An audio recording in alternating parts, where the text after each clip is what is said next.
Welcome to the VMI Center for Leadership and Ethics Leader Journey podcast.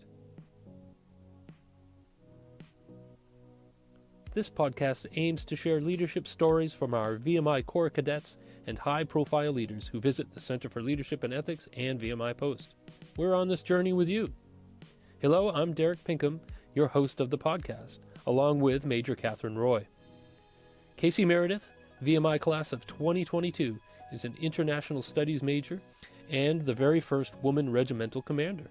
She hails from Johnstown, Pennsylvania, and loves to fish in her free time. We talked to Kasey about her experiences in leadership at VMI, her thoughts on her own leadership style, her mentors, and who she looks to for leadership support and inspiration. You're going to love this conversation. And without further delay, we give you Cadet First Class, Kasey Meredith.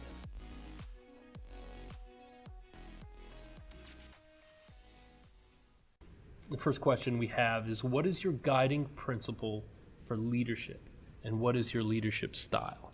I would say, there are so many definitions of leadership. There's textbook definitions, but if you go off of a book definition of what leadership is, I don't think that you're necessarily taking all types of situations into account, because no situation can be a textbook situation.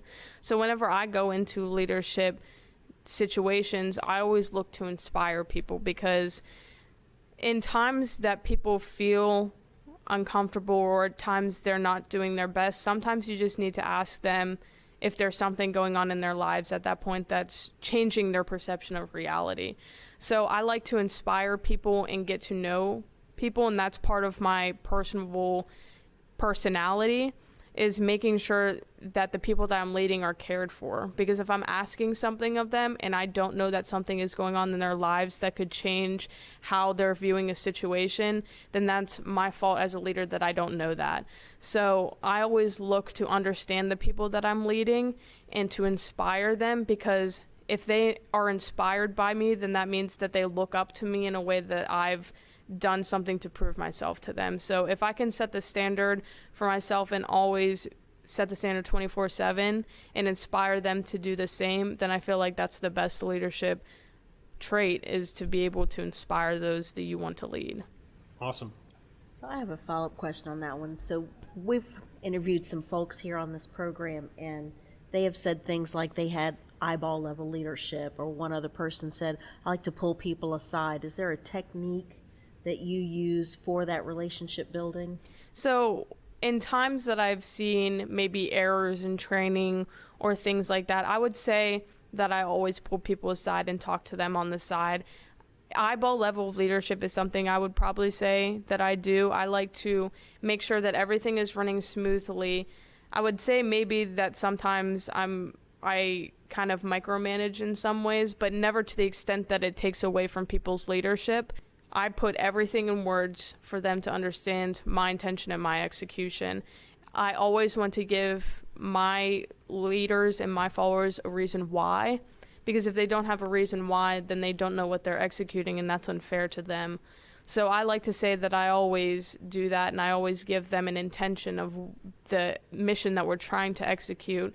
And if I do see errors, it's never something that I would call out in front of anybody else. I always pull people to the side, and then that turns into my personal level of leadership, is just talking to them, seeing their perception versus my perception, and what could have happened, where spaces could be that things are different between our perceptions, and then get down to the nitty gritty of it and then change those errors so that we better execute our mission. But I always like to pull people to the side rather than, telling them that they're failing in my perception whenever they're executing a mission. Right, that's great. Let's shift a little bit here. How have you prepared for your new role this year? What is on your mind as the best leadership lesson as you started the year as regimental commander? So I feel like my leadership really started to grow rapidly when I went to OCS the first time. That was the summer of 2019 when I first went to OCS Juniors. I feel like I honed in a lot of leadership because I really never had that big of a leadership experience up until that point, and that showed me a lot. I was most likely one of the youngest people within my class, besides a few others who went to training with me, that we went to work with the enlisted members of the Marine Corps and see how they function as NCOs, and then our role as an officer, where the difference lies in how we better execute being officers and working with our NCOs to execute a mission. And so that was my first insight on it. I learned a lot from that experience. And then I went into my 3rd class year and continued on that line by picking up rank and using that rank to better my leadership and talk to the people on post that I could learn from. And then I think one of the biggest things also going into my 2nd class year, whenever I was a sergeant major, not only was I a sergeant major, but our rules really picked up whenever COVID came to VMI. And so that experience in itself proved to me a lot of time commitment, and I've learned, how to handle time commitment and how to get my work done, and to also fully do my job the best that I could do, because I committed a lot of my time to that role, maybe too much time sometimes, and I learned that line a lot. And so those are the experiences that I've had personally with leadership. And there are other ways that I've learned leadership in the ways of physical fitness and NROTC events, pushing myself to be uncomfortable by signing up for events that I wouldn't feel comfortable doing, but I wanted to try. Right, So things personal like level that. leadership. Yes, sir. Yeah, that's really cool. Who do you look to as a mentor? Do you have a support system? I use a lot of the personnel on post to just talk to them, and that's, as a cadet at Virginia Military Institute, if you don't utilize the people who are here, you're wasting an experience, because there are just so many different experiences that they have gone through that truly just give me a piece of information each day. I learn something new each day from them. And so, like I said, I've utilized Colonel Hall and I've utilized Sergeant Major Sowers and talked to them so many different times, but also all of the members of the comm staff that I've talked to more this year that I haven't necessarily talked to before. I learned leadership from all of them, but also my mother is my biggest support system, my family and my brother Rats, they're really my biggest support system, along with my regimental staff. I mean, they support me in what I do, and sometimes we have to talk on the side and they give me advice like, hey, we see it this way, maybe this could be better executed this way. And then I listen to them, because I understand that not everything that I push out is 100% perfect all the time. I know that. And so whenever they professionally pull me to the side afterwards and are like, hey, look at it from this standpoint or this situation, maybe it would work better in this way. I always utilize that advice. So they're my support system, and you could also consider them a mentor, because we're learning from each other. That's what this year is for, learning from each other. And so I learn from them, I learn from the commandant staff and my mentors, but my mother, at the end of the day, sometimes I just have to call her and I say, hey Mom, today was rough, give me some advice, and she always is there. I was going to ask you, is there anyone outside of VMI that you would call a mentor? And well, certainly your mom, but is there anyone aside from that? Once I came to Virginia Military Institute, I kept my ties a lot within VMI. I still speak to a lot of members of my high school who are in professional, jobs and careers that they have, and I speak to them whenever I go home. Like the principal of my school, I've talked to him a lot since I've been home, and he's been very proud of the successes that I've had, and now he's the superintendent of the school. Just different teachers that I found mentors within my high school. I still find a way to talk to them, but also outside, not necessarily outside of VMI, but a lot of the female alumni who have spoken to me, or just alumni in general, who may not be a colonel in the military, who just speak out to me and tell me about their experiences while they were at VMI, is always an insight as how I could do better. They always give me advice. I've had a few people email me about our parades and say, hey, maybe try this. You guys would look better if you try executing this at parade. And I always take that into account. They're always so helpful, and the alum support is just amazing at VMI. Mm-hmm. So Yeah. You have any follow-ups, Catherine? I'd be interested in hearing, since you've said that a lot of this has been trial and error, so to speak, that's kind of my descriptor, but you try your leadership out, you see how it goes, and then you learn, you get feedback. Can you tell us about a time where you were particularly challenged and what profound lesson perhaps you took away from that experience? I think two things. First is whenever I was sergeant major, like I said, going into that COVID atmosphere last spring was definitely something that we weren't expecting.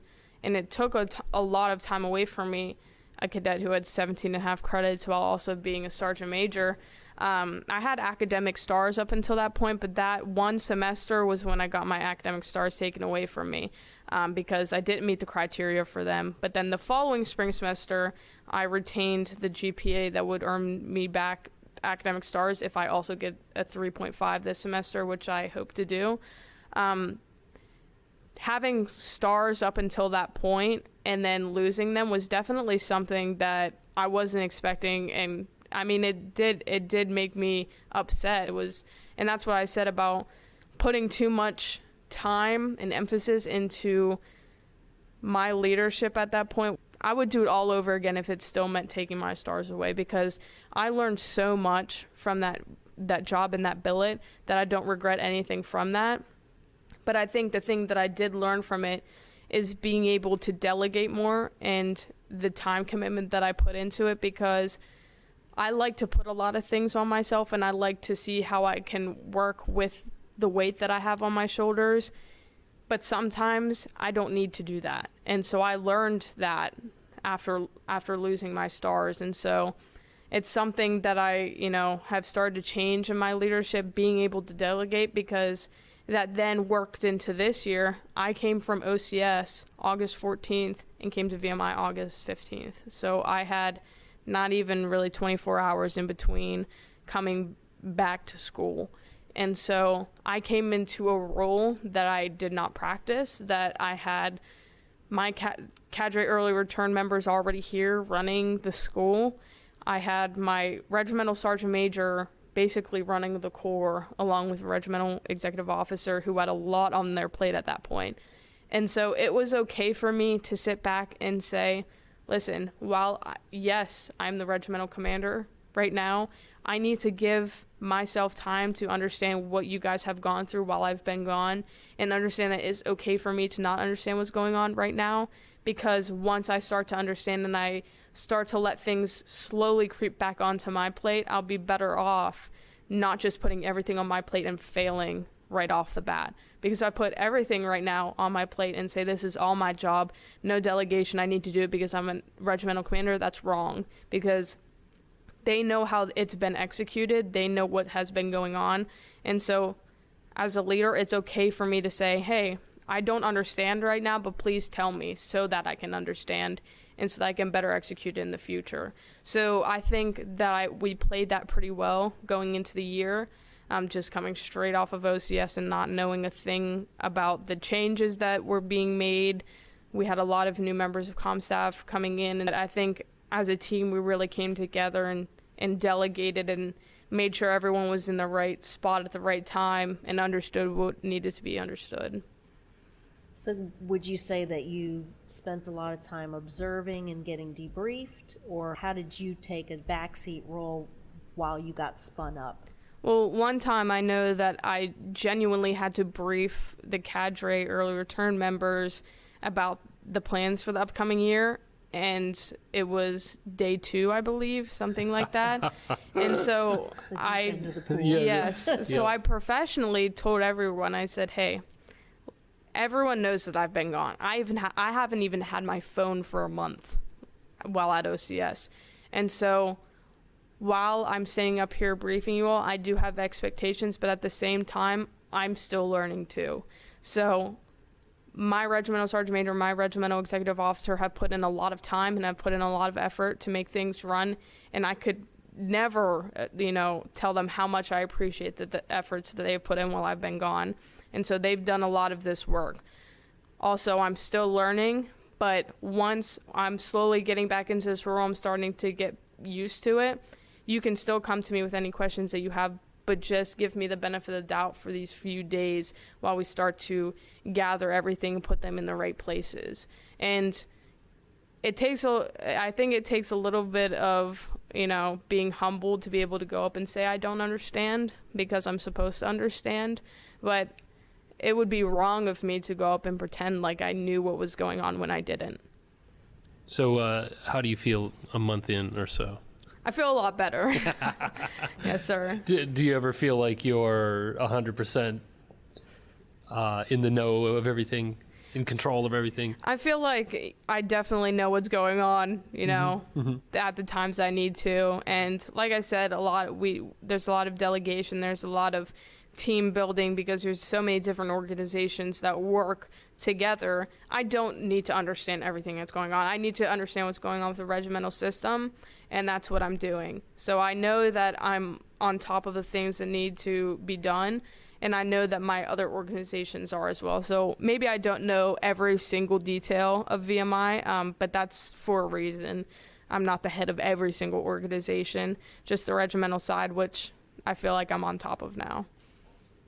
So we talk a lot here about how VMI has purposefully pitted the class system up against the regimental system.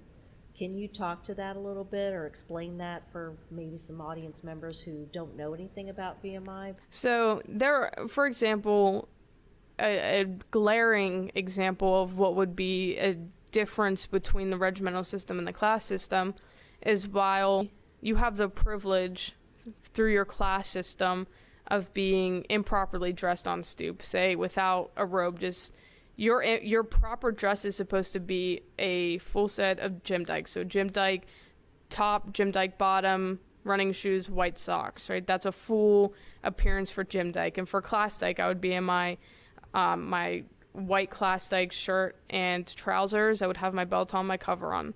Your privilege from a class side is if you were on your respective stoop, you are allowed to be, shirt untucked. You're allowed to have maybe a white shirt on with gym dyke if you're going to the bathroom, because you have the privilege, you've earned that as a class. So that would be one of the glaring issues, is that while it's a bonable offense within the regimental side, it's not an offense within the general committee. However, the relationship between the regimental commander and the class president, as much effort as you put into it, will be where that line starts to draw in, and there's really not that big of a space between the two, because they should work in unison. And so as much effort as you put into it will be more unifying. Nice. Do you have anything else? Well, any other thoughts that you have, some things that, advice that you might have for other cadets who are seeking either rank or to possibly fill your shoes one day? What might you say to them in terms of good practices, things they should do? I think that trying for every single opportunity that's given for you at VMI is something that you should do, no matter what it is. If it's through your ROTC staff, if it's through the ranking system, if it's through any side organizations, you should always sign up for anything that comes through your email. Your email is just the epitome of trying to find anything you can sign yourself up for at VMI. And the difference between VMI and other institutions is just the amount of opportunity to lead yourself, whether it's leading others or leading yourself. So in many different ways, I've pushed myself into physical events that maybe I didn't think I could complete. And through the military aspect, right now I'm the president of Semper Fi Society. I'm the regimental commander, and I also work in Cock Hall. And so I have a job here. I have a job on the regimental side, and then I'm the president of Semper Fi Society. I envision a resume in my head at all times, and it's just something that I can always put down on it, is that I was able to juggle 3 things as a regimental commander. And so if you ever feel uncomfortable or that you can't do something like that, just try it out to begin with. And if it gets too hectic, then maybe you can start to lessen your load. But don't ever think that there are too many things on your plate until you feel that there are too many things on your plate. Don't over-assume before you get into different roles. Because whenever I looked at what I was doing this coming year, I definitely reconsidered maybe not having a job and not testing it out. But then I tried it out, and I was able to get a lot done within that time that I was working shifts that doesn't just pertain to the gym. So there are a lot of things that you can do, and it's just managing your time schedule and doing things like that to work within this load that you're putting on yourself. But if you don't give yourself a load on your shoulders, and you have time to take naps throughout the day, and you have time to just do what you find yourself bored throughout the day, then you need to find something to do at VMI because it offers so much. Yeah, I forget who said it, but some famous person says the struggle is the path. Exactly. In other words, where you have your weaknesses, that's the direction in which you need to be going. Right. The obstacle is the way. Mm-hmm. If I can, have a tight schedule that entire day to the point that I go, I put my head on my pillow and I think, wow, this is the first time I'm even like taking a breath in my room, and I complain to my roommates, oh my gosh, my day was so hectic. I get to complain about it. So it means that I did something productive throughout the day. So that's always, you can always look at it like that. You give yourself a reason to tough things out and have a reason to complain at the end of the day, because it just means you're being productive. Spoken like a true Marine. Yes, sir. Yes, sir. Two more questions very quickly. One is, as a regimental commander, do you also have a rat? Yes, I do. Can yes. you talk a little bit about that rat-dyke relationship? So the rat-dyke relationship is mostly trying to find a rat, obviously, that fits what you want in a rat. So I wanted a rat that was from my company, and Marine ROTC had the same dreams and goals as I did, and I found an exact replica of myself within the rat class. So that's my rat, and she's an Echo company. Like I said, she's in the Marine Corps ROTC. And so my relationship with her is to show her exactly what I've been telling this entire podcast, is how I've looked at VMI and the perception that I've garnered throughout the years, and what has gotten me to this professional standpoint, and how I can better inspire her to do the same, and for her to reach for every opportunity at VMI that it offers, because anything less than that is just not, what you signed up for. And so we have a really strong relationship and a really professional relationship, and she has a lot of goals for herself that inspire me. It's not just me inspiring her, it's also vice versa. I remember one time I was in my room, like I said, long day, didn't know if I had time to go for a run, and then she came into my room and she goes, hey, do you want to go for a run? And I said, you know what, that's exactly, you came in here and you're getting me out there again, It's the motivation you needed. Exactly. Yeah, at the time. So yep. You can always fit something within your schedule, and she reminded me of that. So that's the relationship that I wanted out of my rat. My last question is about the annual leadership conference. Have you attended one of our center's leadership conferences? So last spring, there was a leadership conference with Major General Wins that I attended, and that was amazing. The guest speaker that we had that day had given me a book, and it was, I believe the book title was "What Would You Do?" or something along those lines. Oh, was it General Neal's book? Yes. So what now, Lieutenant? Yeah, Yes. What Now, Lieutenant? Which is a fantastic book. It yes. So that was amazing. He gave me his book, and I love when people give me leadership books. That's probably my favorite thing, because I love to just pile up a bookcase full of leadership books. And so that leadership conference was really, I love listening to speakers. I love, like I said, hearing the experiences of those who have experienced a lot. And so listening to him speak was amazing. And so I enjoyed the leadership conferences, and that was the last one I attended last spring. Yeah, we had a good lineup of speakers for that. Ben Freakley, for me, was really great on that one. He was a former soccer coach at VMI. Yes, sir. Yeah. Awesome. Thank you so much for coming. Thank you so much, sir. Yes. it's really, you're inspiring me right now. I don't know. Thank you, I'm like, sir. yeah, this is so cool. So we love doing this and talking to cadets and folks as inspiring as you. So thanks for coming. Thank you. I appreciate it. The Center for Leadership and Ethics would like to thank the following: VMI alumnus Caleb Minus, class of 20, for the introduction and backing music. Find more of his musical stylings on his Instagram page, @minusofficial. That's MYNUS official. Colonel David Gray, United States Army retired, director of the VMI Center for Leadership and Ethics. And of course, and as always, our podcast guests. Find this podcast and other Center for Leadership and Ethics programming information on our VMI Center for Leadership and Ethics website, or try our YouTube channel. Follow the VMI Center for Leadership and Ethics on Facebook, Twitter, LinkedIn, and Instagram accounts. See you next episode of The Journey, and thank you for tuning in.